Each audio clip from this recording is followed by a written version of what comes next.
ഏതറ്റം വരെ നമ്മൾ ആ ഒരു ബന്ധത്തിന് വേണ്ടി സുഹൃത്തിന് വേണ്ടിയിട്ട് പോകും എന്നുള്ളതാണ് സിനിമ.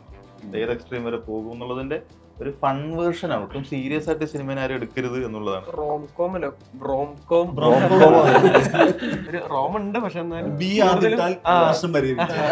നമ്മളൊക്കെ ഫോളോ ചെയ്യുന്ന കുറെ ആന്ധ്ര, ഒഡീഷ എന്നൊക്കെ നമുക്ക് മെസ്സേജസ് വരാറുണ്ട്. അപ്പൊ അവരൊക്കെ വിചാരിച്ചത് പ്രേമലു 2 ആണെന്നാണ്. കാരണം മാത്യു ഉണ്ട്, ഞാനുണ്ട്, അമൽ ഡേവിസ് ഉണ്ട്. അപ്പൊ ഒരുപാട് ആൾക്കാർ മെസ്സേജ് പ്രേമലു 2 സാർ കബായക എന്നൊക്കെ പറഞ്ഞിട്ട് ഇത് റിഹേഴ്സൽ ചെയ്തുകൊണ്ടിരിക്കുകയായിരുന്നു. അന്ന് ഡ്രൈവർ വണ്ടി ഒന്ന് പോകേണ്ട റിഹേഴ്സൽ ഞാനും അഖിലൊക്കെ അവിടെ ഇങ്ങനെ മാറിയിരിക്കുകയാണ്. റിഹേഴ്സൽ ചെയ്യട്ടെ, റിഹേഴ്സൽ കഴിഞ്ഞിട്ട് നമുക്ക് ടേക്ക് എടുക്കാന്നുള്ള ഇതിൽ മാറി കുറച്ചും കൂടെ ശബ്ദം കേൾക്കുന്നത്. ഞങ്ങൾ രണ്ടുപേരും പരസ്പരം എന്താ ശബ്ദം അപ്പോഴാണ് റിയലൈസ് ചെയ്യുന്നത്. കട്ട കട്ട കട്ടയെന്ന് മറിഞ്ഞു വെച്ചിട്ടപ്പോ ഞങ്ങളവിടെ ഈ ഹാക്കർ പല സ്ഥലത്തും നമ്മൾ പാളിയിട്ടും കണ്ടിട്ടുണ്ട്, പല സ്ഥലത്ത് ഭയങ്കര രസമായിട്ടും കണ്ടിട്ടുണ്ട്. ഭയങ്കര ലിമിറ്റഡ് സ്ഥലങ്ങളിൽ മാത്രമേ ഈ ഹാക്കേഴ്സ് വർക്കായിട്ട് കണ്ടിട്ടുള്ളൂ. എനിക്ക് ഇഷ്ടമല്ല ഈ ഹാക്കേഴ്സിനെ. ഇതൊരു കംപ്ലീറ്റ്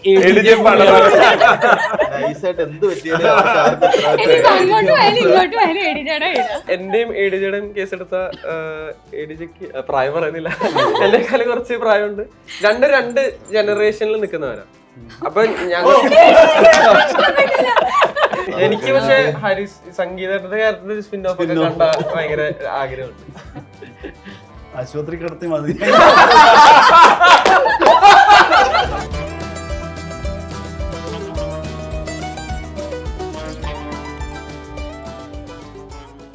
ടീം റൊമാൻസ് ആണ് ക്യൂ സ്റ്റുഡിയോയിലുള്ളത്. അപ്പോ അരുണെ തുടങ്ങാം. ക്യാപ്റ്റൻ ഓഫ് ദ ഷിപ്പ് അല്ല, ഒന്ന് എനിക്കൊന്ന് മുണ്ടെടുക്കാൻ വിട്ടുപോയത് ഞാൻ മാത്രമാണ്. അല്ല, അറിയിച്ചില്ല, നമ്മുടെ ഭാഗത്ത് അറിയിച്ചായിരുന്നല്ലോ. തമാശക്ക് പറഞ്ഞത് ഞാൻ അരുണെന്ന് പറഞ്ഞു തുടങ്ങുകയാണെങ്കിലേ, ഇപ്പം പ്രേമലുവിന്റെ ഒരു ആനിവേഴ്സറി സമയത്താണ് ബ്രോമലു അല്ല അതാരോ സംഗീതല്ലേ പറഞ്ഞത്. നമ്മള് ഏതൊരു ആരോ പോസ്റ്റ് ഇട്ടപ്പോ ശ്യാമിന്റെ പോസ്റ്റ് ഇട്ടപ്പോ പ്രേമലു, ഇവർക്ക് പേര് വായിക്കാൻ അറിയില്ലല്ലോ, മലയാളത്തിലായിരുന്നു ടൈറ്റില്. അപ്പൊ പ്രേമലുവിന്റെ സെക്കൻഡ് ആണോ എന്താണ് പടം? ആക്ച്വലി പടം എന്താണോ ടൈറ്റില് ഉദ്ദേശിക്കുന്നത് അത് തന്നെയാണ് സിനിമ. റൊമാൻസ് ആണ്. അതായത് സുഹൃത്തുക്കൾക്കിടയിലുള്ള അല്ലെങ്കിൽ രണ്ട് സഹോദരങ്ങൾക്കിടയിലുള്ള സ്നേഹബന്ധം. സഹോദരങ്ങളും സുഹൃത്തുക്കളാണോ പറഞ്ഞില്ല അല്ലെ? അത് പറഞ്ഞത് സ്പോയിലറാ? അതെ, സ്പോയിലറാണെന്നാണോ പറഞ്ഞത്? സ്പോയിലർ ആകും. അപ്പോ ആ ഒരു ബന്ധത്തെ കുറിച്ച്, അല്ലെങ്കിൽ ഏതറ്റം വരെ നമ്മൾ ആ ഒരു ബന്ധത്തിന് വേണ്ടി സുഹൃത്തിന് വേണ്ടിയിട്ട് പോകും എന്നുള്ളതാണ് സിനിമ. ഏത് എക്സ്ട്രീം വരെ പോകും എന്നുള്ളതിന്റെ ഒരു ഫൺ വേർഷൻ ആണ്. ഒട്ടും സീരിയസ് ആയിട്ട് സിനിമ ആരും എടുക്കരുത് എന്നുള്ളതാണ്. ഭയങ്കര ഫണ്ണായിട്ടുള്ള വിയേർഡ് ആയിട്ടുള്ള കുറച്ച് പരിപാടികൾ ഈ സിനിമയിലുണ്ട്. അതാണ് ഈ സിനിമ. അർജുൻ എന്താ പറയാവുന്നത്? അർജുനോട് നേരത്തെ പറഞ്ഞപ്പോ എനിക്ക് ചെറിയ ഹിന്റ് ഡ്രോപ്പ് ചെയ്തിരുന്നു. പക്ഷെ ഞാൻ അർജുൻ ഇല്ലാത്ത ദിവസം പോലീസ് സ്റ്റേഷനുകളെ കണ്ടിരുന്നു. പോലീസ് സ്റ്റേഷൻ ഷൂട്ട് ചെയ്യുന്നത് നമ്മള് വന്നപ്പോ ഇല്ല. കൊടകും അങ്ങനെ ഇത് എനിക്ക് തോന്നുന്നത് ഒരു ടീസർ ട്രെയിലർ തന്നെ നിങ്ങളുടെ ഒരു ക്യാരക്ടർ ഇൻട്രഡക്ഷൻ, ഒരു എപ്പിസോഡിക് ഫീലാണല്ലോ വന്നേക്കുന്നത്. എന്താ ഈ പടം ഇതാണ് അരിഞ്ചട പറഞ്ഞ കുറച്ച് വിയേർഡ് ആൾക്കാരുടെ ഒരു യാത്ര പോലെ ഉള്ള ഒരു പരിപാടിയാണ്. ഈ ടൈറ്റിൽ പറഞ്ഞ റൊമാൻസ് എന്നുള്ള അർത്ഥം ഒരു ബോണ്ടിങ് ആണ്. ബ്രദേഴ്സ് ഇവർ രണ്ടുപേരും ബിൻഡോ ഷിൻഡോ എന്ന ക്യാരക്ടർ ചേട്ടനനിയന്മാരാണ്. അപ്പോൾ ട്രെയിലറിൽ ബ്രോ മിസ്സിംഗ് എന്നൊക്കെ പറഞ്ഞ ചാപ്റ്റർ 1 എന്ന് പറഞ്ഞാൽ ഒരാൾ മിസ്സാകുമ്പോൾ ആരൊക്കെ അത് കണ്ടുപിടിക്കാൻ കൂടെ നിൽക്കും. അതൊരു ബ്രദർലിഹുഡ് അല്ലെങ്കിൽ ബ്രദർഹുഡിലേക്ക് ഉണ്ടാവുന്ന ഒരു യാത്രയും പരിപാടിയും ഏത് എക്സ്റ്റെന്റ് വരെ ട്രാവൽ മോഡൽ അല്ല, അതിലേക്കൊരു ഒരു ട്രാവൽ ആവശ്യമുണ്ട്. കഥാപരമായിട്ട് ഇതൊരു ജേണിയാണ്. പറയാൻ പറ്റുള്ളൂ. ഒരു സ്ഥലത്തും തുടങ്ങി ഒരു സ്ഥലത്ത് അവസാനിക്കുന്ന കഥയ്ക്കൊരു യാത്രയുണ്ട്. റോഡ് ട്രാവൽ അങ്ങനെയല്ല, റോഡ് ട്രിപ്പ് അല്ല, റോഡ് മൂവി അല്ല. ഓരോ ആളോട് പറഞ്ഞു കഴിഞ്ഞാൽ ഓരോ വർഷമായിരിക്കും ഉണ്ടാവുക ബേസിക്കലി. മൊത്തത്തിൽ ഒരാള് ഏത് എക്സ്റ്റെന്റ് വരെ കൂടെ നിൽക്കും, കൂട്ടുകാർ അല്ലെങ്കിൽ അനിയൻ അല്ലെങ്കിൽ ചേട്ടൻ. ഞാൻ അഭിനയിച്ച ദിവസം വരെ ഇതൊരു ട്രാവൽ മൂവി. ഇനി എനിക്കറിയില്ല, എഡിറ്റിൽ മാറ്റാൻ എന്റെ അറിവിൽ എനിക്കൊന്ന് സംഗീതിപ്പിരിക്കുന്ന ലുക്കിലേ അല്ല, എനിക്കൊന്ന് സംഗീതമാണ് ഒരു മേക്ക് ഓവർ ഈ പടത്തിന് വേണ്ടിട്ട് നടത്തിയിട്ടുള്ളത് അല്ലെ? എല്ലാ അർത്ഥത്തിലും മാർഗം വെച്ചാലൊരു മൂക്കുത്തിയൊക്കെ ഉണ്ടായിരുന്നു. പിന്നെ എനിക്ക് തോന്നുന്നു വന്നപ്പോ തന്നെ ആദ്യം ഇവര് പറഞ്ഞിരുന്നതും ഞാൻ ആഗ്രഹിച്ചിരുന്നതും ഒരു അമൽ ഡേവിസിനെ പെർഫോമൻസിലാണെങ്കിലും ലുക്കിലാണെങ്കിലും കാണരുത് എന്നുള്ളതാണ്. കാരണം 3 വയസ്സുള്ള കൊച്ചുകൂടെ ഈ 60 വയസ്സുള്ള അമ്മമ്മ വരെ ഇപ്പൊ ഞാൻ അമൽ ഡേവിസാ, എന്റെ വീട്ടിൽ പോലും സ്വന്തം പേര് പോലും പോയി. വൈഫ് അമൽ സംഘു, വൈഫ് വിളിക്കുന്ന സംഘുവിന്റെ വൈഫ് സംഘുവിനെ വിളിക്കുന്ന അമൽ സംഘു എന്നാ. അമല് അച്ഛന്റെ പേര് പോലെ കൂടി. അപ്പൊ അത് എങ്ങനെ ബ്രേക്ക് ചെയ്യാന്നുള്ള തന്നെയായിരുന്നു ആസ് ആൻ ആർട്ടിസ്റ്റ് ആഗ്രഹിച്ചിരുന്നത്. അപ്പൊ ഞാനിങ്ങനെ തൽക്കാലത്തേക്ക് പ്രൈമറി 2 ഉള്ളതുകൊണ്ട് പോകേണ്ടി വരും എന്നാലും. അപ്പൊ ഞാൻ വായിച്ചു കഴിഞ്ഞപ്പോ പേര് ഇതുപോലെ ഈ സിനിമയിൽ ഭയങ്കര ക്യാച്ചി ആയിട്ടുള്ള ഒരു പേരാ, ഹരിഹരസുധൻ എന്നാണ് പേര്. അപ്പൊ ആ പേരിൽ എന്തോ ഒരു പ്രൗഡി ഫീൽ ചെയ്തിട്ട് ഞാൻ തന്നെ പറഞ്ഞു ഒരു മൂക്കുത്തി നമുക്ക് പിടിക്കാം എന്ന് പറഞ്ഞ്. അപ്പൊ ഇവർക്ക് എനിക്ക് തോന്നുന്നു ഷൂട്ട് തുടങ്ങുന്നതിന് തൊട്ട് മുമ്പത്തെ ദിവസമാണ് ഇത് ഫൈനൽ ഉറപ്പിച്ചത്. ഈ ബസ്കറ്റും എല്ലാം കൂടി വെച്ച് മാച്ചിങ് ആയിട്ട് മൂക്കുത്തി പോവും ഇതിന്റെ കൂടെ എന്ന് ഉറപ്പിച്ചത്. അപ്പോ ബുള്ളറ്റ് അടിച്ചു കഴിഞ്ഞു കഴിഞ്ഞാൽ ചിലപ്പോ പഴുക്കും, പെർഫോമൻസിനെ ബാധിക്കും, പിയേഴ്സിങ് തന്നെ ചെയ്യാം എന്ന് പറഞ്ഞ് എല്ലാ ത്യാഗങ്ങളും ഒരു ആക്ടർ എന്നുള്ള നിലയിൽ കുത്തി വേദനിച്ചൊക്കെ തന്നെയാണ് ആ മൂക്കുത്തി ഇട്ടത്. അപ്പൊ അതേപോലെ തന്നെ പെർഫോമൻസിൽ വരുമ്പോഴും എങ്ങനെ ഇത് ബ്രേക്ക് ചെയ്യാം എന്നാണ് ശ്രമിച്ചുകൊണ്ടിരുന്നത്. വരുമ്പോ അറിയാം അതൊരു pose ഇട്ടിട്ടൊക്കെ. ഡിസ്ക്ലൈമർ പോലെ അല്ലേ? ആദ്യത്തെ പടത്തിൽ തന്നെ ആൾക്കാര് പറയാൻ തുടങ്ങി ഇതിന് റിപ്പീറ്റ് ചെയ്തിട്ടോ ബ്രോ, ഞാനൊന്ന് തുടങ്ങട്ടെ എന്നിട്ട് റിപ്പീറ്റ് ചെയ്യാൻ പറ്റുള്ളൂ. എന്താ മഹിമയ്ക്ക് എന്താ റൊമാൻസ്? ഞാൻ ഇവരുടെ ഈ ബ്രദർഹുഡിൽ ഒരാൾ തന്നെയാണ് ഞാനും. നേരത്തെ ഇവർ പറഞ്ഞ പോലെ തന്നെ ഒരു ഫ്രണ്ടിന് വേണ്ടി ഏത് എക്സ്ട്രീം വരെയും പോകുന്ന ഒരു ഗ്രൂപ്പ് ഓഫ് ആൾക്കാർ, അവർക്ക് ഉണ്ടാവുന്ന ചില അബദ്ധങ്ങളും ആ ജേണിയും ആ ഫൺ റൈഡും ഒക്കെയാണ് സിനിമ. അപ്പൊ എനിക്കിങ്ങനെ ഒരു വൈബ്രന്റ് ആയ യങ് ആയ ഒരു ടീമിന്റെ കൂടെ കിലിക്കില് എനിക്കതിൽ കുളിക്കാൻ പറ്റണില്ല. അപ്പം അങ്ങനെ ഒരു ഫൺ റൈഡാണ് സിനിമ. അപ്പം ഓഡിയൻസിനും ഈ എല്ലാ ക്യാരക്ടേഴ്സിനെയും പലരുമായിട്ട് കണക്ട് ചെയ്യാൻ പറ്റും. കാരണം റിയൽ ലൈഫിൽ നമ്മളെല്ലാവരും ചെറിയ രീതിയിൽ രണ്ട് എക്സ്ട്രീമിലുള്ള ആൾക്കാരായിരിക്കും. നമുക്ക് എല്ലാവർക്കും ഒരു സോഫ്റ്റ് സൈഡും ഉണ്ടാവും, ഒരു എക്സ്ട്രീം സൈഡും ഉണ്ടാവും. അപ്പം അങ്ങനെയുള്ള എല്ലാ ക്യാരക്ടേഴ്സിനും അങ്ങനെ 2 എക്സ്ട്രീംസ് ഉണ്ട്. അപ്പം അങ്ങനെയുള്ള കുറച്ച് ഗ്രൂപ്പ് ഓഫ് ആൾക്കാർക്കുള്ള ഒരു ഫൺ റൈഡാണ് സിനിമ. അപ്പം അങ്ങനെ ഒരു ടീമും, ഞങ്ങളുടെ ടീമായാലും ഞങ്ങളുടെ ടെക്നീഷ്യൻസ് ആയാലും ഡയറക്ടർ ആയാലും ക്യാമറാമാൻ ആയാലും ഞങ്ങളുടെ ടീം എല്ലാവരും തന്നെ ഭയങ്കര വൈബ്രന്റ് ആയ ആൾക്കാരാണ്. അപ്പം അങ്ങനെ ഒരു ഫൺ ഒരു മൂവി. അഖില് നേരത്തെ ചെയ്തൊക്കെ മറ്റേ ഹെവി സർവൈവൽ, എല്ലാത്തിലും ഒരു സർവൈവൽ എലമെന്റ് ഉണ്ടല്ലോ. 2018 ഒക്കെ കഴിഞ്ഞിട്ട് മൊത്തം ഒരു ചിൽ എന്റർടൈനർ ഫൺ റൈഡ് പടത്തിലേക്കാണല്ലോ വന്നത്. കഷ്ടപ്പെടുത്തിയോ അതോ ഭയങ്കര റിലാക്സ്ഡ് പരിപാടിയായിരുന്നു? കഷ്ടപ്പാടൊന്നും ഉണ്ടായിരുന്നില്ല. ഈ പറഞ്ഞ പോലെ എഡിജ കുറച്ചാൾ മുന്നേ ഫ്രണ്ട്സ് ആണ് ഞങ്ങള്. ഈ പറഞ്ഞ പോലെ എഡിജ കുറെ കഥ 18+ ചെയ്യുന്ന സമയത്ത് തന്നെ വിളിച്ചിട്ടുണ്ടായിരുന്നു. പക്ഷെ ആ സമയത്ത് എനിക്ക് ചെയ്യാൻ പറ്റിയില്ല അവർക്ക്. ഇത് ആദ്യം വന്നപ്പോൾ തന്നെ ഉറപ്പായിട്ട് ഇത് എന്തായാലും ചെയ്തിരിക്കുമെന്ന് ഉറപ്പിച്ചതായിരുന്നു. എഡിജയുടെ കൂടെ ഒരു പടം ചെയ്യണം. എഡിജ അത്യാവശ്യം നല്ല അടിപൊളി ഫ്രണ്ടാണ്. ഈ പറഞ്ഞ പോലെ നമ്മള് ഈ സിനിമയിൽ പറഞ്ഞ പോലെ എല്ലാം ഒരു ഫ്രണ്ട്ഷിപ്പാണ് ബേസിക്കലി സിനിമ. വേർഡ് ക്യാരക്ടേഴ്സ് ആണ് അത്യാവശ്യം എല്ലാവരും. നമ്മളെ പോലെ തന്നെ അഭിനയിക്കാൻ പ്രശ്നമൊന്നും ഇത് പറഞ്ഞ പോലെ തന്നെ ഞങ്ങൾ നേരത്തെ ഒരു സിനിമ ചെയ്യാനായിട്ട് ഇങ്ങനെ നടക്കുന്നതായിരുന്നു. ഇപ്പൊ കറക്റ്റ് വന്ന് വീണത് ഈ സിനിമയാണ്. ഇതാണ് ആക്ച്വലി കഷ്ടപ്പാടില്ല എന്നല്ല, നല്ല കഷ്ടപ്പാടുണ്ട്. റിലാക്സ് ചെയ്ത് ഇവൻ വർക്ക് ചെയ്യുന്ന അഖില് വർക്ക് ചെയ്യുന്ന സിനിമകൾ മുഴുവൻ വലിയ ക്യാൻവാസ് ഉള്ള ഹെവി വർക്ക് ചെയ്യേണ്ട സിനിമയാണ്. ഇത് കേട്ട് കഥയൊക്കെ കേട്ട് കഴിഞ്ഞപ്പോ കൊള്ളാം, ഒന്ന് റിലാക്സ് ചെയ്ത് വർക്ക് ചെയ്യാം എന്നാൽ അങ്ങനെ അതിനകത്തൊരു ചതി ഉണ്ടായിരുന്നുള്ള എനിക്ക് പിന്നെ ഷൂട്ട് വന്നപ്പോഴാണ് സംഭവം ഭയങ്കര ഒരു രക്ഷയില്ലാത്ത കണ്ടിന്യൂസ് ഷെഡ്യൂൾ എല്ലാം കണ്ടിന്യൂസ് ആണ്. പിന്നെ പറഞ്ഞ നൈറ്റ് ഇല്ല എന്നാണ് ഞാൻ തീരെ വിചാരിച്ചിരുന്നത്. എന്റെ അടുത്ത് ആദ്യം പറഞ്ഞതും അങ്ങനെയായിരുന്നു കേട്ടോ. പക്ഷെ സ്ക്രിപ്റ്റ് വന്ന് ഷൂട്ട് തുടങ്ങാനുള്ള സ്ക്രിപ്റ്റ് നോക്കി വന്നപ്പോഴേക്കും ഡേ പകുതി നൈറ്റ് ആയി. അത് ഓൾമോസ്റ്റ് നൈറ്റ് ഷൂട്ടായി. ഞാൻ മറ്റോ ഇപ്പുറത്തിരുന്നോണ്ട് കഴുത്ത് ഇങ്ങോട്ട് വെട്ടിക്കാൻ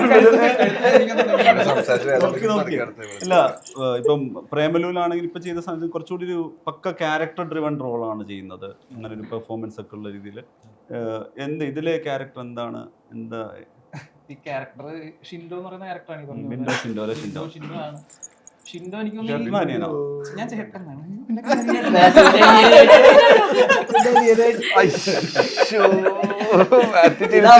അവനെ ചെറുപ്പമാക്കിയതാണോ ഇവനെ? ഷിൻഡോ ഒരു കോമൺ ചേട്ടൻ ഷിൻഡോയെ മിസ്സാവുന്നിടത്താണ് മെയിൻ അതിന്റെ ഒരു ക്ലോട്ട് എന്ന് പറയുന്നത്. പക്ഷെ ഷിൻഡോ വഴിയുള്ള കണക്ഷനുകളും കാര്യങ്ങളാണ്. ഷിൻഡോയെ മിസ്സാവുന്നു. അല്ലല്ല ഷിൻഡോ ഞാൻ ഷിൻഡോ അത് ബിൻഡോ. ഷിൻഡോ. ഈ ബിൻഡോ. പടത്തിൽ ആക്ച്വലി കൺഫ്യൂഷൻ ഉണ്ട് ഒരു ക്യാരക്ടറിന് എപ്പോഴും അല്ലല്ല വാലിഡ് ആണ്, അതുകൊണ്ടാണ് നമ്മൾ പടത്തിൽ ഇൻക്ലൂഡ് ചെയ്തത്. ബിൻഡോ ഷിൻഡോ. ട്രെയിലറിൽ കണ്ടതുപോലെ ഷിൻഡോ ആയിട്ട് കണക്ട് ചെയ്യുന്ന ഓരോരോ ആൾക്കാരും ഒരു ജേണിയും പരിപാടികളാണ് പടം ഫുള്ള്. ഈ ഫൈൻഡിങ് നിമോ എന്നൊക്കെ പറയുന്ന പോലെ ഫൈൻഡിങ് ഷിൻഡോ. Finding ഷിൻഡോ. നല്ല ടൈറ്റിൽ ആയിരുന്നല്ലോ. അരുണ് ഇപ്പൊ നേരത്തെ ആണെങ്കിലും ജോയ് ആണെങ്കിലും 18+ ആണെങ്കിലും ഒരു റിയലിസ്റ്റിക് അറ്റ്മോസ്ഫിയർ ഉണ്ട്. എന്നാൽ അതിലൊരു ഫൺ റൈഡ് കുറച്ചുകൂടി യങ്സ്റ്റേഴ്സിലേക്കാണ് കണക്ട് ചെയ്തിട്ടുള്ളത് സിനിമ. അപ്പൊ ഇതും അങ്ങനെ തന്നെയാണ്. പക്ഷെ ഇത് കുറച്ചുകൂടി ചാപ്റ്ററൈസ് ട്രെയിലറൊക്കെ കാണുമ്പോൾ തോന്നുന്ന സാധനം എന്ന് വെച്ച് കഴിഞ്ഞാൽ ഇത് വലിയൊരു ജേണിയാണ്, കുറേ ക്യാരക്ടേഴ്സ് വരുന്ന വലിയൊരു ആണ്. എന്നാൽ നമ്മൾ നേരത്തെ ഈ പ്രിയദർശൻ സിനിമയിലേക്ക് കാണുന്ന പോലെ ഭയങ്കര ഒരു ഓട്ടം, ഒരു ടോം ആൻഡ് ജെറി ഗെയിം പോലത്തെ വലിയ ഫണ്ണൊക്കെ ട്രെയിലറിൽ ഫീൽ ചെയ്യുന്നുണ്ട്. ഈ സിനിമയുടെ ഒരു ടോട്ടൽ ഫീൽ എന്താണ്? കാരണം കലാഭവൻ ഷാജോന്റെ ഒക്കെ വേറെ തന്നെ ഒരു ക്യാരക്ടർ ആയിട്ടാണ്. ഷാജോൻ ചേട്ടനൊക്കെ ബേസിക്കലി ഒരു ഇമേജ് ബ്രേക്ക് ചെയ്യുന്ന രീതിയിൽ തന്നെയുള്ള ഒരു പെർഫോമൻസ്. അത് ആക്ച്വലി സിനിമ കണ്ടു ഇവർക്ക് ഇവരുടെ ഈ വിയേർഡ് ഇമേജ് അത് ബേസിക്കലി ബാക്കിയുള്ളവർ ബ്രേക്ക് ചെയ്യും. അല്ല, എല്ലാവർക്കും അത് തന്നെ. അതിനകത്ത് ആരും അങ്ങനെ, ഇതിനകത്ത് എല്ലാ ക്യാരക്ടേഴ്സിനും എനിക്ക് റെഫറൻസ് ഉണ്ട്. ഞാൻ റിയൽ ലൈഫിൽ കണ്ടിട്ടുള്ള പല വ്യക്തികളുടെ റെസിംബ്ലൻസ് ആണ് ഇതിനകത്തെ ഓരോ ക്യാരക്ടേഴ്സിനും ഞാൻ സെറ്റ് ചെയ്ത് വെച്ചിട്ടുള്ളത്. അതുകൊണ്ട് തന്നെ അതെങ്ങനെയാണ് ഏത് എക്സ്ട്രീം വരെ അവർ പോകുമെന്ന് എനിക്ക് നന്നായിട്ട് അറിയുകയും ചെയ്യാം. ഞാൻ നേരിട്ട് കണ്ടിട്ടുള്ള പരിചയമുള്ള എൻ്റെ അയൽവാസികളും കൂട്ടുകാരും ഒക്കെ ആയിട്ടുള്ള പല ആളുകളുടെ സ്വഭാവങ്ങളാണ് ഇതിനകത്തുള്ള എല്ലാവർക്കും. എല്ലാവരും വിയേർഡുമാണ്. ആ വിയേർഡ്നെസ് അങ്ങനെ എടുത്ത് ഓരോ ക്യാരക്ടേഴ്സിൽ പ്ലേസ് ചെയ്തതാണ്. അപ്പൊ അതിനകത്ത് തന്നെ ഈ മഹിമ പറഞ്ഞ പോലെ 2 എക്സ്ട്രീം ഉണ്ട്. എല്ലാ ക്യാരക്ടേഴ്സും 2 എക്സ്ട്രീം ഉണ്ട്. ഇവര് വളരെ നോർമൽ ആയിട്ടുള്ള പോർഷനും ഉണ്ട്. ഇവര് വിയേർഡായ എത്രത്തോളം വിയേർഡായി പോകും എന്നുള്ള പരിപാടിയും കൂടി പോകുന്ന ഇതാണ്. ആ ക്യാരക്ടേഴ്സിനെ എടുത്ത് ഈ ജേർണിയിൽ പ്ലേസ് ചെയ്യുക ചെയ്തത്. അപ്പൊ ഈ കഥ പോകുന്നതനുസരിച്ച് തന്നെ ഇവരുടെ ക്യാരക്ടേഴ്സിനും മാറി പോയിക്കൊണ്ടിരിക്കും. ഫ്ലക്ച്വേറ്റിംഗ് ആണ് ക്യാരക്ടേഴ്സ് ഒക്കെ മൊത്തം. എനിക്കൊരു പ്രേമലൂൻ ഒക്കെ വരുന്ന സമയത്താണ് നമ്മളൊരു റോം കോം എന്നുള്ളതൊരു വെൽ ഡിസൈൻഡ് ഫോമായിട്ട് നമ്മൾ കേരളം സെലിബ്രേറ്റ് ചെയ്യുന്നു, തമിഴ്നാട് സെലിബ്രേറ്റ് ചെയ്യുന്നു, തെലുങ്ക് സെലിബ്രേറ്റ് ചെയ്യുന്നു, ആ രീതിയിലേക്ക് വരുന്നത്. ഈ സിനിമയുടെയും ഇനീഷ്യൽ ട്രെയിലർ വന്നപ്പോൾ നേരത്തെ പറഞ്ഞ ഒരു ഫീഡ്ബാക്കിലൊക്കെ റോം കോം സിനിമയുടെ തിരിച്ചുവരവാണ് എന്നുള്ള രീതിയിൽ വരുന്നുണ്ട്. അങ്ങനെ പലതരം ഫീഡ്ബാക്ക്, ഈ പറയുന്ന ഒരു പ്രേമലു ഇമ്പാക്റ്റ് കൂടി ഈ സിനിമയിലേക്ക് കണക്റ്റഡ് ആവുന്നുണ്ടല്ലോ. അത് നിങ്ങൾക്ക് ഗുണമാണോ അല്ലെങ്കിൽ അതൊരു അമിത ഭാരമാണോ? എന്താണത്? അത് ആക്ച്വലി കൂടുതൽ ഓഡിയൻസിലേക്ക് സിനിമ എത്താൻ സഹായിക്കും എന്നുള്ളതാണ് ഇതിന്റെ ഏറ്റവും പോസിറ്റീവായിട്ടൊരു കാര്യം. അതെ, ഈ പറയുന്ന പോലെ തന്നെ ബാധ്യത ചെറിയ രീതിയിലാവുന്നുണ്ടാവും. കാരണം അത് ആ ആളുകൾ പ്രതീക്ഷിക്കുന്ന ഒരു ബാറിലേക്ക് എത്താൻ പറ്റിയില്ലെങ്കിൽ അപ്പൊ തന്നെ ഒരു ഡിസപ്പോയിന്റഡ് ആവും. പക്ഷെ അതിന്റെ അപ്രവശത്ത് അത് ഉണ്ടാക്കുന്ന ഓഡിയൻസ് എന്ന് പറയുന്നതും ആളുകൾക്ക് ഉണ്ടാകുന്ന ഒരു ഹൈപ്പ് എന്ന് പറയുന്നത് ഭയങ്കര വലുതുമാണ്. 2 വശങ്ങളുണ്ട് അതിന്. പിന്നെ എനിക്ക് തോന്നുന്നു റോംകോം അല്ല ബ്രോംകോം ഒരു റോം ഉണ്ട്, പക്ഷെ എന്നാലും ബ്രോംകോം ആയിരിക്കും ആദ്യത്തെ. ഞാൻ നേരത്തെ പറഞ്ഞ പോലെ ഒരു മലയാളത്തിൽ നമ്മളൊരു പോസ്റ്റർ ലാസ്റ്റ് ഇറക്കിയായിരുന്നു. അപ്പൊ സാധാരണ എല്ലാ പോസ്റ്ററിലും റൊമാൻസ് എന്ന് ഇംഗ്ലീഷ് ആണ്. അപ്പൊ ലാസ്റ്റ് ഇട്ട് ഒരു പോസ്റ്ററിൽ നമ്മൾ റൊമാൻസ് എന്ന് മലയാളത്തിൽ എഴുതിയ പോസ്റ്റർ ആയിരുന്നു. അപ്പം നമ്മളൊക്കെ ഫോളോ ചെയ്യുന്ന കുറെ ആന്ധ്ര, ഒഡീഷ എന്നൊക്കെ മെസ്സേജസ് വരാറുണ്ട്. അപ്പൊ അവരൊക്കെ വിചാരിച്ചത് പ്രേമലു 2 ആണെന്നാണ്. കാരണം മാത്യു ഉണ്ട്, ഞാനുണ്ട്, അമൽ ഡേവിസ് ഉണ്ട്. അപ്പൊ ഒരുപാട് ആൾക്കാർ മെസ്സേജ് പ്രേമലു 2 സാർ കബായക എന്നൊക്കെ പറഞ്ഞിട്ട്. അപ്പൊ അത് നേരത്തെ പറഞ്ഞ പോലെ കുറച്ച് എക്സ്പെക്ടേഷൻ. അതായത് ശരിക്കും ഒരു post release promotion Bihar, Odisha ഒക്കെ പോകണ്ട. ഞങ്ങൾക്ക് ഇവിടത്തേക്കാൾ കൂടുതൽ ഓഡിയൻസ് പുറത്താണ്.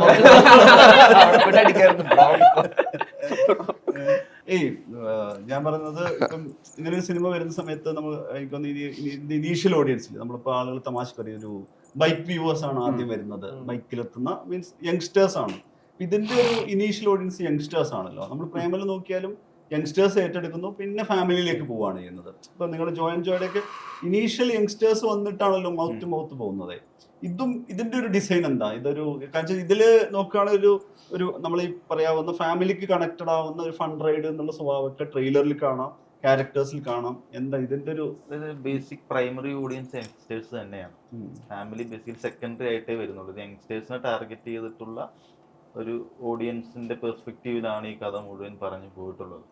ഈ ജോ പോലെ അത്ര ഫാമിലി ആയിട്ട് കണക്ഷൻ ഉണ്ടാവും തോന്നുന്നില്ല. യങ്സ്റ്റേഴ്സിനായിരിക്കും ഇതിൽ കൂടുതൽ കണക്ട് ചെയ്യാൻ ശ്രമിച്ചിട്ടുള്ളത്. ADJയുടെ എനിക്ക് തോന്നുന്നു എല്ലാ പടത്തിലും റൊമാൻസ് ഉണ്ടല്ലേ. നോക്കിയാലും നായകൻ നായിക ലൗനക്കാട്ടി ഉൾപ്പെടെ കൂടുതൽ. ഞാനെപ്പോഴും ഈ സുഹൃത്ത് ബന്ധങ്ങളെ കുറിച്ച് അത്യാവശ്യം വാല്യൂ ചെയ്യുന്ന ഒരാളാണ്. അപ്പൊ അറിയാതെ ഇത് സബ് കോൺഷ്യസ്ലി വന്നു പോകുന്നെന്ന് തോന്നുന്നുണ്ട്. പർപ്പസ്ഫുള്ളി അങ്ങനെയാണ് ചെയ്യുന്നതല്ല. അർജുൻ എങ്ങനെയാണ് ഈ സിനിമയുടെ ഒരു ടോട്ടൽ എക്സ്പീരിയൻസ്? എക്സ്പീരിയൻസ് അടിപൊളിയായിരുന്നു. കാരണം ഞാൻ പുതിയതായിട്ട് ഈ ഒരു ഗ്യാങ്ങില് അതായത് ഇത് ടുവേർഡ്സ് എന്റെ ഈ പറയുന്ന ക്യാരക്ടേഴ്സ് ഒക്കെ ഉള്ളതാണോ അതോ എപ്പിസോഡിക് ആയിട്ട് ഇവർ വരുന്നതാണോ അതോ നിങ്ങളെല്ലാം ത്രൂ ഔട്ട് ഉള്ള രീതിയിലാണോ വരുന്നത്? ഇതിനെന്ത് ഉത്തരം പറയണം?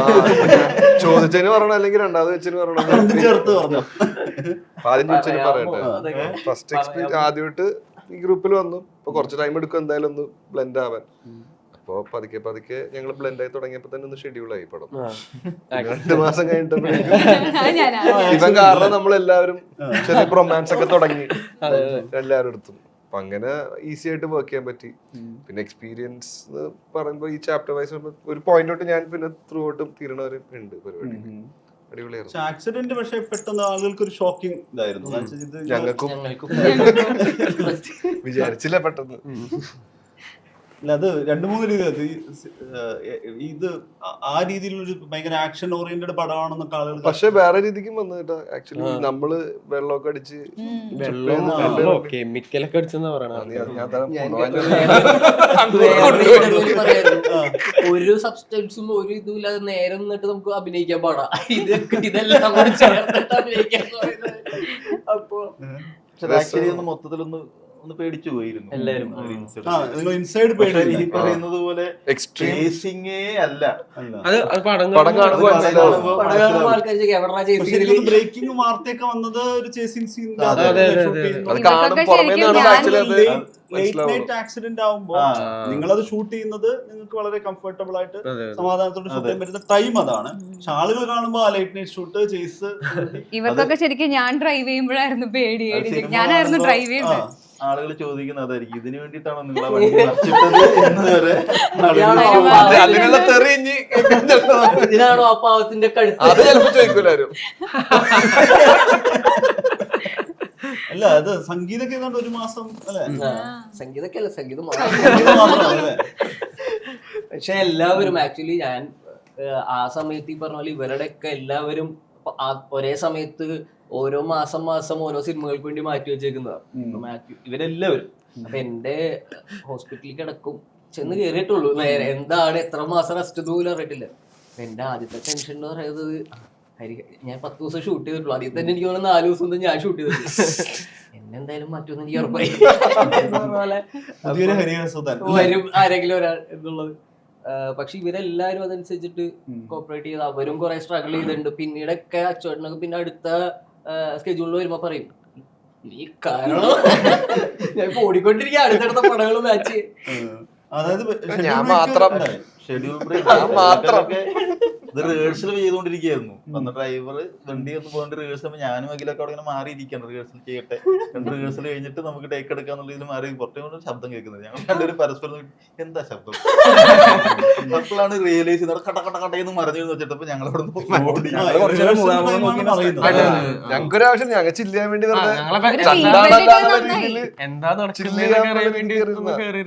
ശരിക്കും ഇവര് ഇരിക്കേണ്ട കാര്യം ഉണ്ടായിരുന്നു അന്ന്. ഞങ്ങൾക്ക് ആവേശമല്ലേ വണ്ടി. അതായത് ഈ ആക്ച്വലി ആ സീനിൽ ആവശ്യമുള്ളവരല്ല വണ്ടിയിൽ.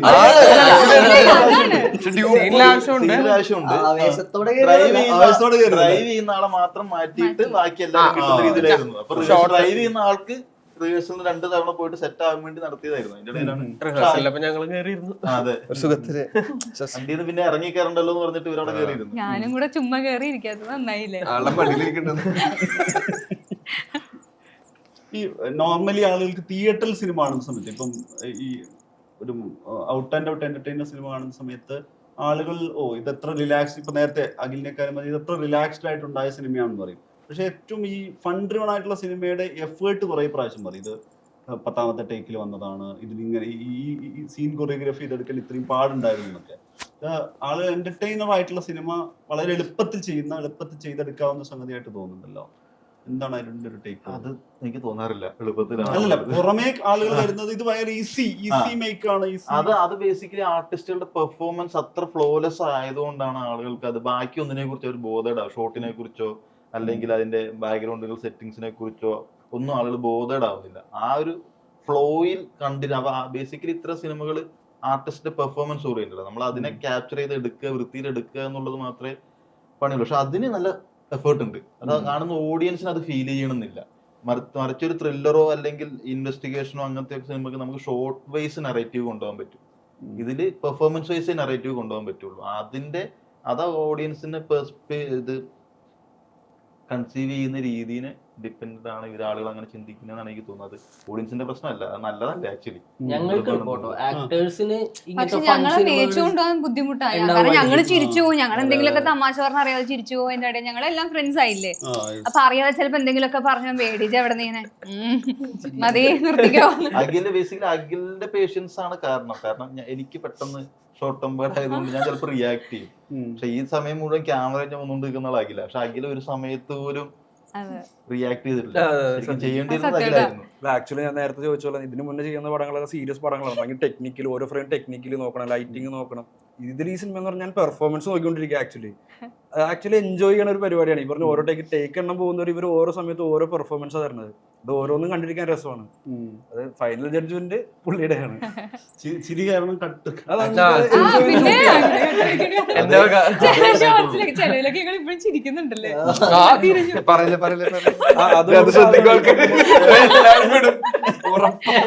എനിക്കൊന്ന് ഏതോ ഒരു ഷോട്ടിൽ ഞാൻ അർജുനെ കൊറേ തവണ ചിരിപ്പിച്ചിട്ടുണ്ട്. ഞാൻ കൊറേ ചിരിച്ച് കളഞ്ഞിട്ടുണ്ട്. ചില ബാക്കി സിനിമകളുടെ ഷൂട്ടിന്റെ ഒക്കെ ബിഹൈൻഡ് ദ സീൻസ് എന്റെ ഫോട്ടോ എടുത്ത് നോക്കി എല്ലാം ഭയങ്കര സീരിയസ് ലുക്ക് ആയിരിക്കും. ഞാൻ ചിരിച്ചുകൊണ്ട് ഞാൻ വിചാരിച്ചിട്ടുണ്ട് അഖിലേട്ടൻ പിടിച്ച് തല്ലോ തന്നെ. കാരണം ഷോൾഡർ പാഡ് ആണല്ലോ, ഇത്രയും വെയിറ്റ് കൊണ്ട്. അപ്പൊ കൊറേ നേരം ഒരു വാക്കിന് ചിരി പൊട്ടിയാ പിന്നെ അത് ഭയങ്കര പണിയാണ്. അല്ല, ഇത് തിയേറ്ററിൽ ഇത്രയും ഹെവി ചിരി ഉണ്ടാവുന്ന സിനിമയുടെ ക്രൂ എന്തായാലും ആ ചിരി ഉണ്ടാവുമല്ലോ അല്ലേ? അല്ലേ? അപ്പൊ അത് മാനേജ് ചെയ്യാൻ അത് തന്നെ വേറൊരു പെർഫോമൻസ് അല്ലേ? നമ്മളിപ്പോ ഭയങ്കര മറ്റേ ലെജൻഡറി ആക്ടേഴ്സിന്റെയും മറ്റേ ഭയങ്കര ഹ്യൂമർ സീനൊക്കെ കാണുമ്പോൾ മറ്റേ ചിരിക്കാതെ പെർഫോം ചെയ്യുന്ന ഒരു പെർഫോമൻസ്.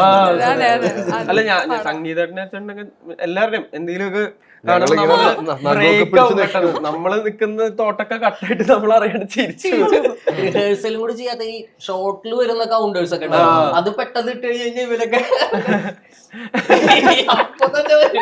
അത് ഇവര് മറ്റേ ലോങ് ടേക്ക്, അതായത് അത്യാവശ്യം നല്ല പെർഫോം ചെയ്യുന്ന സീനുകളൊക്കെ ഷോട്ടുകളൊക്കെ ചെയ്യുന്ന സമയത്ത് ഞാൻ മാത്യുവിനടക്കം നോക്കും, ഇവൻ ചിരിക്കണ്ടോ? ചിരിച്ചത് കണ്ടു കഴിഞ്ഞാൽ അവിടെ നിർത്താന്നുള്ളതാണ്. കണ്ടിന്യൂ ചെയ്ത് പോയി കഴിഞ്ഞാൽ പിന്നെ വീണ്ടും എടുക്കണ്ടോ? ഈ ശ്യാമിന് ആ കാര്യത്തിൽ മറ്റേ നമ്മുടെ പ്രേമലൂലാണെങ്കിലും ആ ക്യാരക്ടർ ഭയങ്കര സീരിയസ് ആയിട്ട് അങ്ങനെ അതിന്റെ പുറത്തേക്ക് കടക്കാൻ പറ്റില്ലായിരുന്നല്ലോ. ഇതിലേക്ക് വരുമ്പോ എന്താ എത്രത്തോളം വ്യത്യാസമുള്ള ക്യാരക്ടർ? കുറച്ചുകൂടെ പറഞ്ഞൊരു വീട് എന്തൊക്കെ പറയാൻ പക്ഷെ കുറച്ചുകൂടെ ഒരു ഡെപ്ത് ഒക്കെ ഉള്ള ഒരു ക്യാരക്ടറാണ്. മറ്റേ ഇപ്പം IDGയുടെ 18+ലാണെങ്കിലും ഞാൻ ആദ്യമായിട്ടാണ് ഒരു സിനിമയിൽ അത്രയും ഒരു സീരിയസ് ക്യാരക്ടർ ചെയ്യുന്നത്. അതിന് മുമ്പൊക്കെ ചെയ്തതാണെങ്കിലും യൂട്യൂബിൽ ചെയ്തിരുന്നതാണെങ്കിലും കോമഡി പരിപാടികളാണ്. പിന്നെ നൈറ്റ് കോൾ എന്നൊരു ഷോർട്ട് ഫിലിം കണ്ടിട്ടാണ് അതിലോട്ട് വിളിക്കുന്നത്. ഇതിലാണെങ്കിൽ അങ്ങനെ ഒരു വെറുതെ ഒരു തമാശ ഒരു ക്യാരക്ടർ, അങ്ങനെ തമാശ ഉണ്ടെങ്കിൽ പോലും കുറച്ച് ഡെപ്തും കാര്യങ്ങളും ഉണ്ട് പുള്ളിയുടെ ലൈഫിൽ. ഏറ്റവും കൂടുതൽ ലേയേഴ്സ് ഉള്ള ക്യാരക്ടർ ശ്യാം ചെയ്ത ക്യാരക്ടറാണ്. ബാക്കി ക്യാരക്ടേഴ്സിന് അത്രയും ലേയേഴ്സ് ഇല്ല. ഇത് ഓരോ സിനിമ പോകുന്നതനുസരിച്ച് ലേയേഴ്സ് മാറി മാറി മാറി വരുന്നൊരു ക്യാരക്ടറാണ്. ഈ മറ്റേ സിനിമയിൽ സഹോദരങ്ങളായിട്ട് അഭിനയിക്കും എന്താ ഒരു മാത്യുവിന്റെ ബ്രദർ എന്ന് പറയുന്ന സമയത്ത് കുറച്ചുകൂടി ഒരു സഹോദര സ്നേഹമൊക്കെ അത് കഴിഞ്ഞിട്ട് തോന്നുന്നു. അനിയനല്ലടാ പാസംബറ. അല്ല, ഈ പറഞ്ഞ പോലെ മാത്യുവിനെ അറിയാം നേരത്തെ. ഈ പറഞ്ഞ പോലെ ഞാനിപ്പം ഞങ്ങൾ യൂട്യൂബിലൊക്കെ ഞാനൊക്കെ ചെയ്യുന്ന സമയത്താണ് കുമ്പളങ്കി നൈറ്റ്സ് ഇറങ്ങിയത്. പിന്നെ തണ്ണീർമത്തൻ ഇറങ്ങിയതിനു ശേഷം തണ്ണീർമത്തൻ കണ്ട് ഇൻസ്പയർഡ് ആയിട്ട് ഞങ്ങൾ ഞങ്ങളുടെ സ്ക്രിപ്റ്റിന്റെ ശൈലിയൊക്കെ മാറ്റിയിട്ടുണ്ട്. ഈ പൊന്മുട്ടൊക്കെ അത്രയും കാഷ്വൽ ആയിട്ട് നമുക്ക് കോമഡി ചെയ്യാം, ഭയങ്കര സ്ക്രിപ്റ്റഡ് അല്ലാണ്ട്. പിന്നെ എന്റെ ഫസ്റ്റ് പടം പത്രോസിന്റെ പടപ്പോൾ ഡബിങ് നടക്കുന്ന സമയത്താണ് മാത്യുവിനെ ആദ്യമായിട്ട് കാണുന്നത്. പിന്നെ അപ്പൊ തൊട്ട് ഈ പറഞ്ഞ പോലെ കാണുമ്പോൾ ഹൈ ബൈ പരിപാടി ഉണ്ടായിരുന്നു. പിന്നെ പ്രേമലൂല് വീണ്ടും അധികം 18+ലും അധികം കോമ്പിനേഷൻസ് ഇല്ലെങ്കിൽ ചെറിയ പരിപാടികൾ. പിന്നെ പ്രേമലൂല് അധികം കോമ്പിനേഷൻ ഇല്ല. വന്നപ്പോഴേക്കും ആ ഒരു പരിചയം നമ്മൾ അധികം സ്ഥിരം കാണുന്നില്ലെങ്കിൽ പോലും ആ ഒരു പരിചയം അല്ലെങ്കിൽ ഈ പറഞ്ഞ ഒരു ബ്രോമാൻഷിപ്പ് അല്ലെങ്കിൽ കോമറേഡറി ഉണ്ട് നമ്മുടെ. വിൻഡോ ഷിൻഡോ എന്ന് പറയുന്നത് എന്റെ വീടിന്റെ അടുത്തുള്ള ആൾക്കാരാണ്. അവര് കണ്ടിട്ടില്ല അല്ലെ? ഇല്ലില്ല, ആ ക്യാരക്ടേഴ്സ് ഒന്നും ഞാൻ എടുത്തിട്ടില്ല. പക്ഷെ ഈ പേരുകൾ എനിക്ക് കിട്ടുന്നത് എന്റെ വീടിന്റെ അടുത്തുനിന്നുള്ള ട്രേഡ്സ് ഒക്കെ എടുത്തിട്ട് കൊണ്ടുവന്നിട്ടുള്ളതാണോ ഈ പറഞ്ഞതിലൊക്കെ? എല്ലാ ക്യാരക്ടേഴ്സും അത് അവരുടെ അല്ല, വേറെ കുറച്ച് എനിക്ക് പരിചയമുള്ള ട്രേഡ്സ് ആണ്. എല്ലാവർക്കും ഓരോരുത്തർക്കും ഞാൻ കൊടുത്തിരിക്കുന്നത് എനിക്ക് പരിചയമുള്ള ഇല്ല. പക്ഷെ ഇവർക്ക് ഇപ്പം ഞാൻ പറഞ്ഞത് ഇപ്പൊ ഷിൻഡോ എന്ന് പറഞ്ഞു കഴിഞ്ഞാൽ എന്താണ് മാത്യുവിന് കിട്ടിയ ഇനീഷ്യൽ?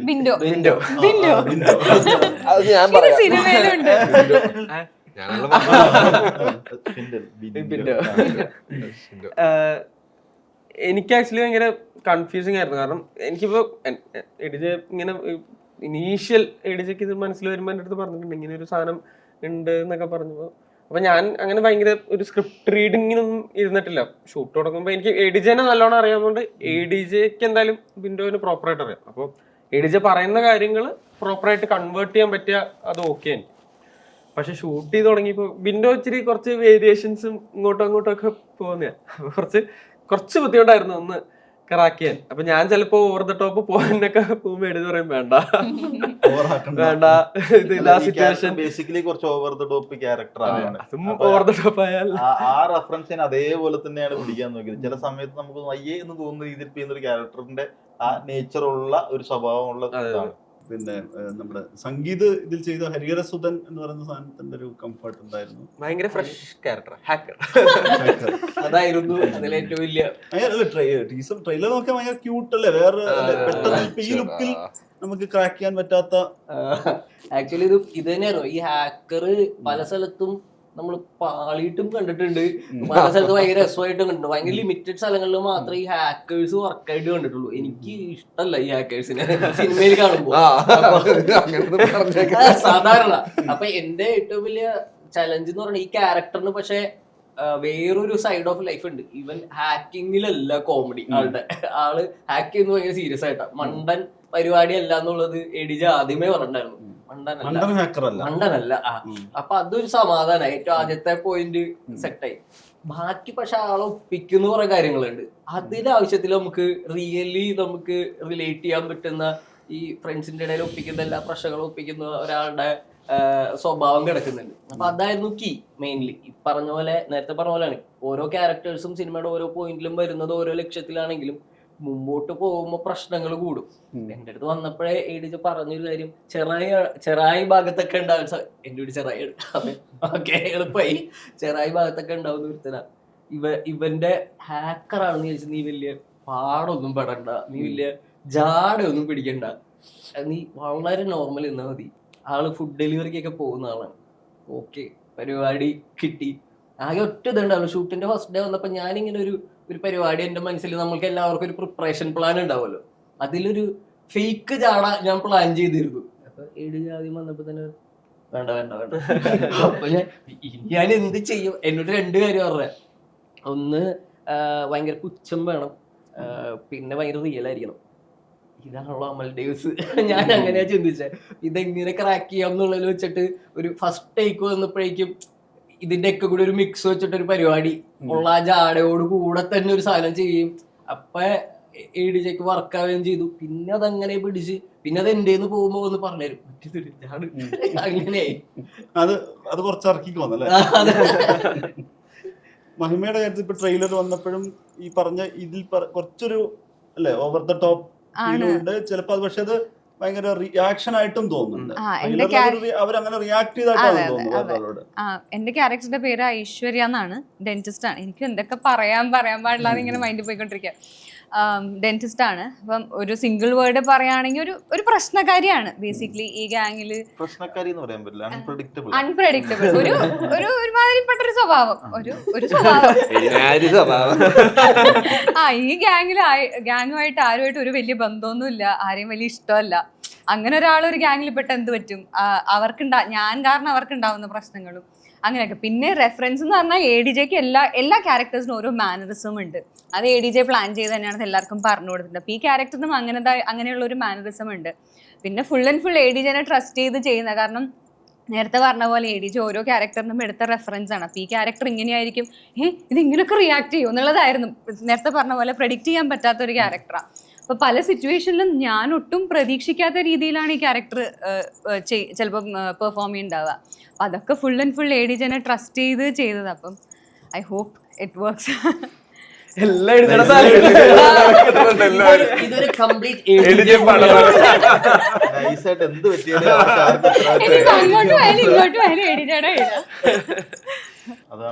കാര്യമായിട്ട് പടം നോക്കുമ്പോൾ റിലേറ്റബിൾ എന്നുള്ളൊരു ഫാക്ടർ ഭയങ്കര ഇതുണ്ടായിരുന്നു. ഇപ്പൊ ആളുകൾക്ക് ഇപ്പം എവിടെയെങ്കിലും റിലേറ്റ് ചെയ്യാൻ പറ്റുമായിരുന്നു.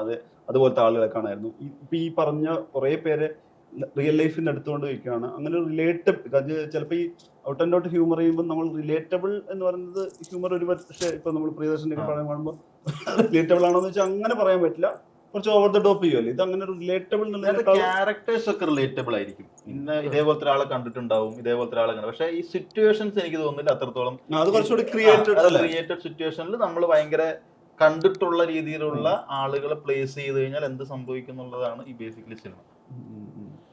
ഈ ചിരിപ്പിക്കാൻ ഇപ്പൊ പൊതുവെ ഇപ്പൊ എല്ലാവരും ഡിസ്കസ് ചെയ്യുന്നത് ചിരിപ്പിക്കാൻ ഭയങ്കര പാടാണ് എന്നുള്ളതാണ്. നമ്മളിപ്പോ ഈ പറഞ്ഞ നേരത്തെ ഇവരുടെ പൊന്മാനും കരിക്കും അല്ല നമ്മുടെ ഇത് പൊന്മുട്ടയും കരിക്കൊക്കെ വരുന്ന ഒരുപാട് അതൊക്കെ വന്നോണ്ട് പൊന്മുട്ടയും കരിക്കൊക്കെ ഒരു സമയത്ത് വരുന്നത് തിയേറ്ററിൽ ചിരിപ്പിക്കാൻ വലിയ പാടാണെന്നാണ്. പക്ഷെ അത് നിങ്ങൾ ഈ പറയുന്ന ഇവിടെ ഇരിക്കുന്നവരും അതിനുൾപ്പെടെയുള്ളവർ തിയേറ്ററിൽ ക്രാക്ക് ചെയ്ത് കഴിഞ്ഞിട്ടുള്ളതാണ്. ഹ്യൂമറിനെ എങ്ങനെയാണ് ഇതിൽ പ്ലേസ് ചെയ്തേക്കുന്നത്? കാരണം ഞാൻ രണ്ട് കാര്യം, ഒന്ന് സ്ക്രിപ്റ്റിലുള്ള ഹ്യൂമർ അതേപടിയാണോ, അല്ലെങ്കിൽ പെർഫോമൻസിൽ ഇംപ്രൂവൈസേഷനിലൊക്കെ പിന്നെ ആഡ് ഓൺ വന്നിട്ടുണ്ടോ ഇവരൊക്കെ വന്നപ്പോൾ? ഇത് ബേസിക്കലി നമ്മൾ ഓഡിയൻസ് മാറുന്നത് നമ്മൾ അറിയുക എന്നുള്ളതാണ്.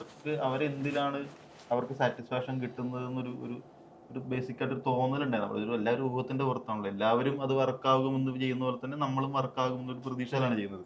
ബാക്കിയൊക്കെ തിയേറ്ററിൽ ഇറങ്ങുമ്പോഴേ പറയാൻ പറ്റുള്ളൂ. പക്ഷെ ഇത് സിറ്റുവേഷൻ ക്രിയേറ്റ് ചെയ്യുക എന്നുള്ളതാണ്. വെർബൽ ഹ്യൂമറിനേക്കാൾ ഉപരി പണ്ട് കൂടുതൽ വെർബൽ ഹ്യൂമേഴ്സ് ആയിരുന്നു ഉണ്ടായിരുന്നത്. ഇപ്പൊ വെർബൽ ഹ്യൂമേഴ്സ് കുറഞ്ഞ് സിറ്റുവേഷൻ ഹ്യൂമറിലേക്കാണ് ആളുകൾ കൂടുതൽ വിഷ്വലിലേക്കുള്ള അവരും കൂടി പാർട്ടാകുന്ന ഹ്യൂമറിലേക്ക്, അത് ഓഡിയൻസും കൂടി പാർട്ടാവാൻ പറ്റുമ്പോഴാണ് ഹ്യൂമർ കുറെ കൂടി വർക്ക് ആവുന്നത്. അപ്പൊ അത്തരം സിറ്റുവേഷൻസ് ക്രിയേറ്റ് ചെയ്തിട്ട് ആർട്ടിസ്റ്റുകൾ പെർഫോം ചെയ്യാൻ വിടുകയാണ്. അപ്പോൾ അവരുടെ പെർഫോമൻസ് കറക്റ്റ് ആ സിറ്റുവേഷനിൽ മാച്ച് ആയി കഴിഞ്ഞാൽ, മാച്ച് ആവുന്നില്ലെങ്കിലാണ് ഇത് എടുത്ത് നിൽക്കുന്നത് ഓഡിയൻസിന് വർക്ക് ആകാൻ പോകുന്നത്. ആ സിറ്റുവേഷനിൽ ഇവരുടെ പെർഫോമൻസും കൂടി ബ്ലെൻഡ് ആയി പോകുമ്പോൾ അത് ഭയങ്കര ഹ്യൂമറായിട്ട് ഔട്ട്കം, ഇതൊരു കളക്റ്റീവ് പ്രോസസ് എന്നുള്ള രീതിയിലാണ് തോന്നുന്നത്. ഒരാളുടെ മാത്രം ആ തോട്ടും ഐഡിയ മാത്രമേ ഉണ്ടാവുള്ളൂ. എക്സിക്യൂട്ട് ചെയ്യണമെങ്കിൽ ഇത്രയും ആളുകൾ വേണം. പിന്നെ ആർട്ടിസ്റ്റുകൾ മാത്രം പോരാ, അത് കൺസീവ് ചെയ്യാൻ പറ്റുന്ന രീതിയിൽ ലെൻസിങ് ചെയ്യാൻ പറ്റണം. കാരണം ഹ്യൂമറിന്റെ ഏറ്റവും വലിയ പ്രശ്നങ്ങളിലൊന്നത് പ്രോപ്പറായിട്ട് നമ്മൾ ക്യാപ്ചർ ചെയ്തില്ലെങ്കിൽ അത് വർക്ക് ആവില്ല. അപ്പോൾ ആ ലെൻസിങ്ങും കൂടി അറിഞ്ഞു കഴിഞ്ഞാൽ മൊത്തത്തിൽ എല്ലാവരുടെയും ഒരു പ്രോസസ്സിന്റെ ഭാഗമായിട്ടാണ് തോന്നുന്നത്. കൊറിയോഗ്രാഫ്ഡ് സാധനമാണ്. അതെ അതെ, അത് അഖിൽ ഈ സിനിമയിൽ ഏറ്റവും സാധാരണ നമ്മൾ ഷോട്ട് മാർക്ക് ചെയ്യുന്ന സമയത്ത് അഖിലും സ്ക്രിപ്റ്റിന്റെ കൂടെ ഇരുന്ന് അഖിലും ഫുള്ള് ഷോട്ട് മാർക്ക് ചെയ്ത് എന്നിട്ട് ഷോട്ട് എടുക്കുന്നതിന് മുമ്പ് ഇവരെ കൊണ്ട് മൊത്തം പെർഫോം ചെയ്യിപ്പിക്കും.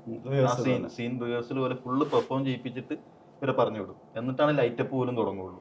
അപ്പൊ ഇവർ എവിടെയൊക്കെ പോകും, എങ്ങനെ, അല്ലെങ്കിൽ ഇന്ന ലൈറ്റപ്പിന്റെ ഇടയിൽ ഈ ഒരു സ്ഥലത്ത് നിന്ന് പെർഫോം ചെയ്യാൻ പാടുള്ളൂ എന്ന് ഹ്യൂമർ സിനിമയിൽ പറഞ്ഞു കഴിഞ്ഞാൽ ആർട്ടിസ്റ്റുകളുടെ കയ്യിൽ നിന്ന് പോകും. അപ്പൊ ഇവരെ കൊണ്ട് പെർഫോം ചെയ്യിപ്പിച്ചിട്ട് ഇവർ എവിടെയൊക്കെ പോകും, ഏതറ്റം വരെ പോകും എന്നൊക്കെ പോയതിനു ശേഷമാണ് ലൈറ്റപ്പ് ചെയ്യുന്നതും. പിന്നെ അതിനുശേഷമാണ് ബാക്കി ഷോർട്ട് ഡിവിഷൻ നടത്തിയിട്ട് പോകുന്നത്. കംപ്ലീറ്റ്ലി ഇവരുടെ കയ്യിലാണ്, നമ്മളുടെ അല്ല. അതെ അതെ അതെ അതെ മാർക്കിടാൻ പറ്റില്ല, ക്വസ്റ്റ്യൻ മാർക്കിടാൻ പറ്റില്ല. ഒരു റേഞ്ച് പറഞ്ഞു, റേഞ്ചാണ് നോക്കണത്. മാത്രം അത് വളരെ നമ്മളുടെ ഈ ഒബ്സർവേഷൻ പാർട്ട് അതിൽ ഭയങ്കര അല്ലേ, റിയാക്ട് ചെയ്യാൻ. ഇല്ല, അർജുൻ ഇതിൽ ഹ്യൂമർ, അർജുൻ ഈ രണ്ട് ടൈപ്പ് മാറി മാറി ചെയ്തോണ്ടിരിക്കുകയാണ്. ഒരു ഔട്ട് ആൻഡ് ഔട്ട് ഹ്യൂമറിലേക്ക് വരും, അല്ലെങ്കിൽ ഈ പറയുന്ന ഒരു ഓവർ ദ ടോപ്പ് ക്യാരക്ടർ ചെയ്യുമ്പോൾ എല്ലാവരും ഒരു ടെൻഷൻ എന്ന് വെച്ച് കഴിഞ്ഞാൽ കൈവിട്ട് പോവോ, വിട്ടു പോവോ.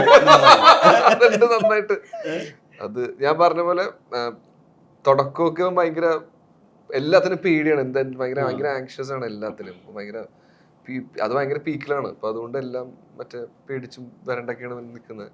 ഒരു പോയിന്റ് കഴിയുമ്പോൾ ഒരു സാഹചര്യം കാരണം ഇവൻ വേറൊരു തലത്തിലേക്ക് മാറും. അപ്പൊ അത് നന്നായിട്ടെന്നൊക്കെയല്ലേ പറയണത്. അപ്പൊ അത് തിയേറ്ററിൽ ഇറങ്ങാൻ മൊത്തം ആ ഫുൾ ഫ്ലഡ്ജിൽ കാണാനും എക്സൈറ്റഡ് ആയിട്ട് ഇരിക്കുന്ന. നിങ്ങൾ സ്വാഭാവികമായിട്ടും ഡബിങ്ങും ഒക്കെ ആയിട്ട് കണ്ടിട്ടുണ്ടാവും. അങ്ങനെയല്ല, ഓഡിയൻസിനോട് കാണുമ്പോൾ കിട്ടുന്ന ഒരു സുഖവും.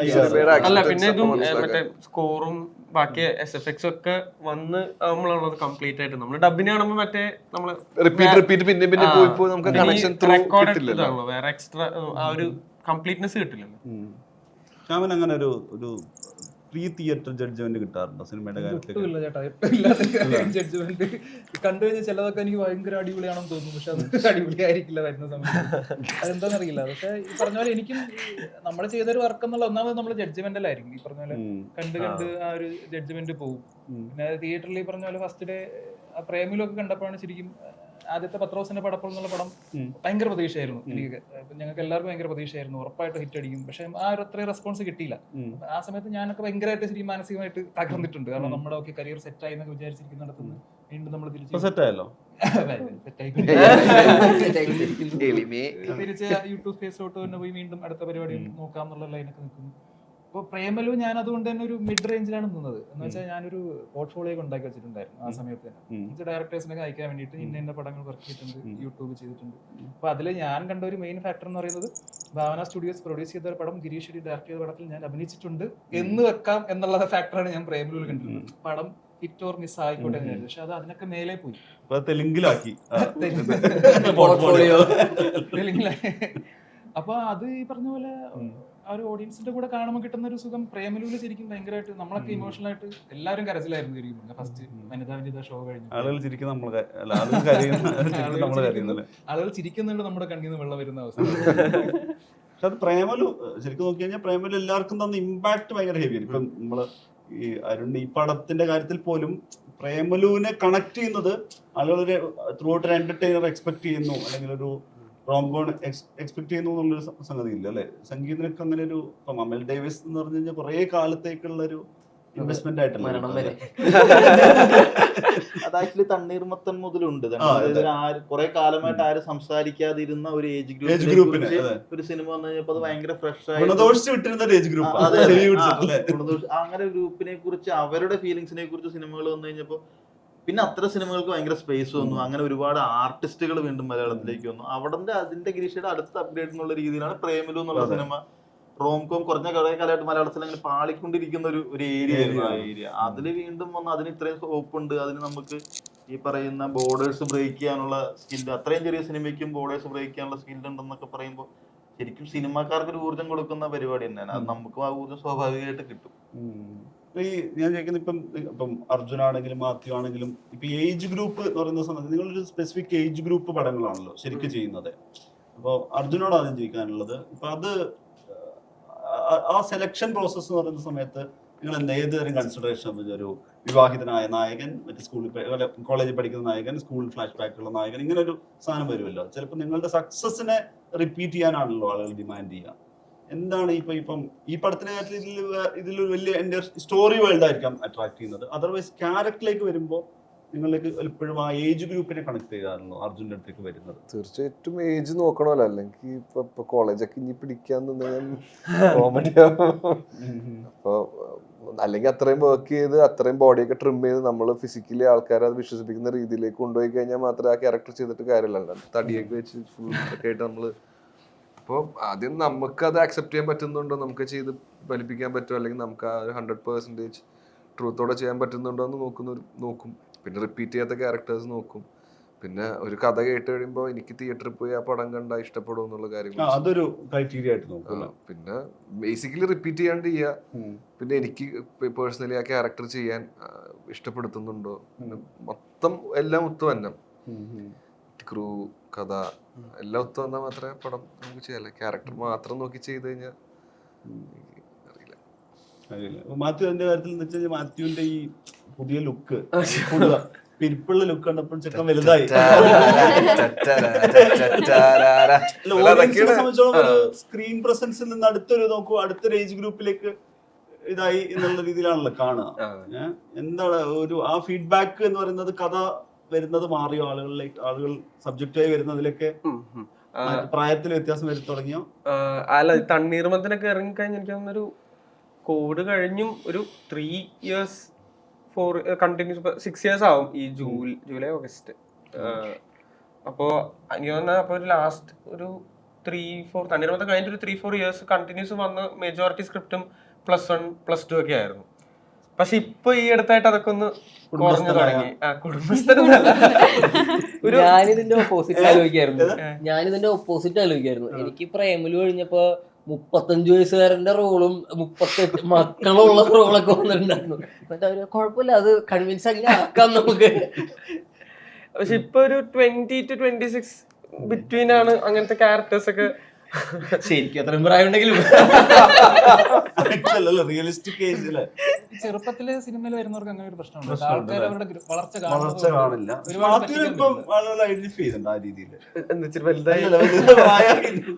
അല്ല, ഇത് ആക്ച്വലി നേരത്തെയും പ്രായം പിന്നെയും വന്നു എന്നുള്ള അത് സത്യം. അല്ല, അതെന്താന്ന് വെച്ചാൽ ബേസിക്കലി ഞാൻ കൊളാബറേറ്റ് ചെയ്യുന്ന വർക്ക് ചെയ്യുന്നൊക്കെ എന്നെക്കാളും ഏജ് ഗ്രൂപ്പ് ഭയങ്കര കൂടുതലുള്ളവരുടെ അടുത്ത് കൂടുതൽ പക്വതയുള്ള അല്ലെ?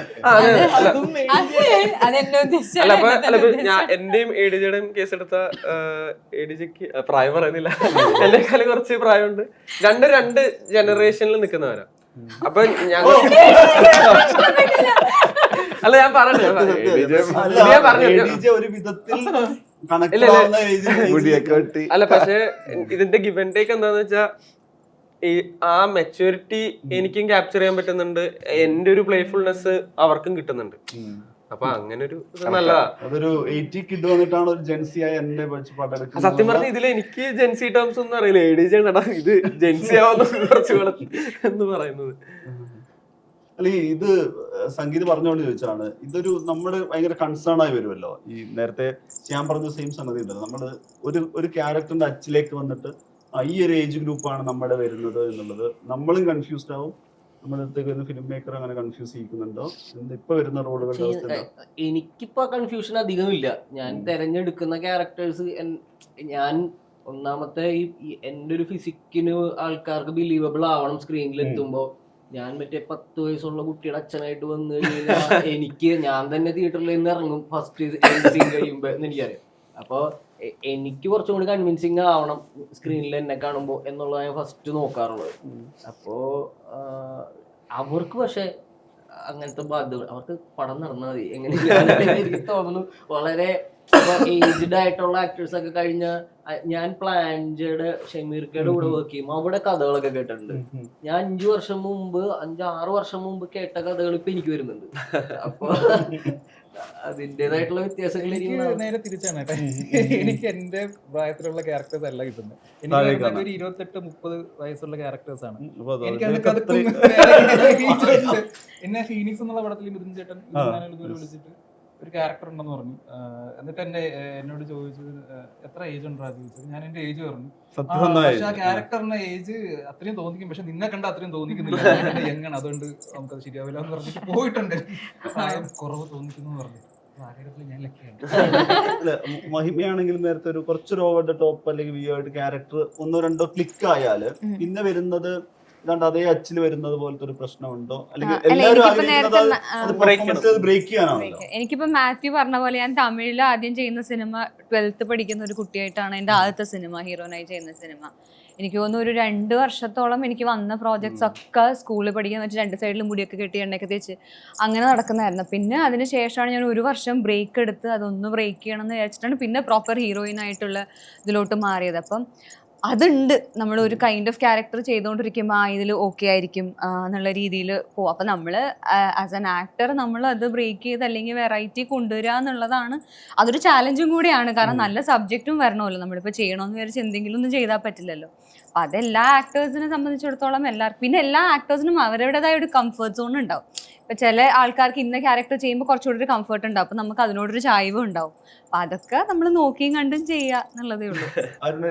ലാസ്റ്റ് നമുക്കൊരു വൈൻഡ് അപ്പ് നോട്ട് പോലെ പറയാവുന്നത്, ബ്രഹ്മാൻസ് എന്തൊക്കെ പ്രേക്ഷകർ പ്രതീക്ഷിക്കാം? ഒന്നും പ്രതീക്ഷിക്കാണ്ട് പോകണമെന്നാണ് മുൻവിധികളില്ലാതെ പ്രതീക്ഷിക്കാമെന്ന് പറയുന്നത്. പ്രതീക്ഷയുടെ അമിത ഭാരം ഇല്ലാണ്ട് പോയി കഴിഞ്ഞാൽ സന്തോഷത്തോടെ തിരിച്ചിറങ്ങാൻ പറ്റും എന്നാണ് എനിക്ക് തോന്നുന്നു. ഓഡിയൻസിന് എത്രത്തോളം തോന്നുന്നത് കണ്ടു കഴിഞ്ഞാലേ പറയാൻ പറ്റുള്ളൂ.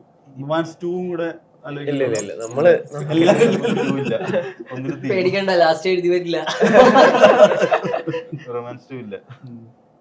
ഇതിന്റെ ഇവരുടെ മറ്റേ എന്താണ് നമ്മുടെ എല്ലാത്തിനും ബാക്ക് സ്റ്റോറി എന്നൊക്കെ പറഞ്ഞ പോലെ ഇവരുടെ ഒരു വേറെയും കുറെ കഥകളുണ്ട് പറയാൻ. എനിക്ക് പക്ഷേ സംഗീതത്തിന്റെ കാര്യത്തിൽ സ്പിൻ ഓഫ് ഒക്കെ കണ്ട ഭയങ്കര ആഗ്രഹമുണ്ട്. ആശുപത്രി കിടത്തി മതി.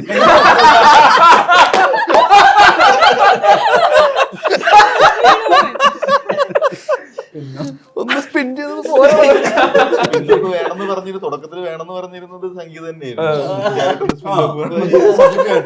അല്ലല്ല, അഭിനയിച്ചു തുടങ്ങിയപ്പോ സ്പിന്ന്